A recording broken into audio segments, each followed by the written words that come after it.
আজ পর্যন্ত কোনোদিন মুসলমানদের উৎসব শবে বরাত একটা হিন্দু মসজিদে দেখার জন্য আসলো না, মুসলমানদের উৎসব শবে কদর একটা হিন্দু কোনোদিন চাওয়ার জন্য আসলো না, মুসলমানদের উৎসব রমজান মাসের রোজা একটা হিন্দু কোনোদিন তোমার সাথে সমাজ করার জন্য রাখলো না, একটা হিন্দু কোনোদিন তোমার ঈদের নামাজে আসলো না, একটা হিন্দু কোনোদিন তোমার সাথে জুমার নামাজে অংশগ্রহণ করলো না, তোমাকে দেখার জন্য পর্যন্ত আসলো না।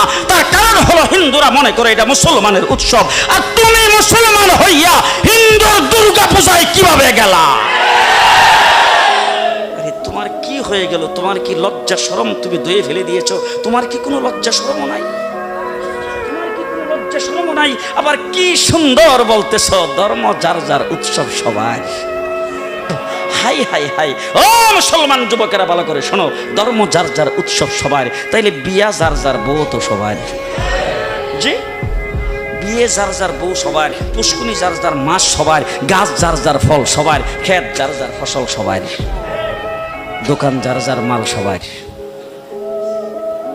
এখন ঘুমাইছে কি কথা বলেন না কেন?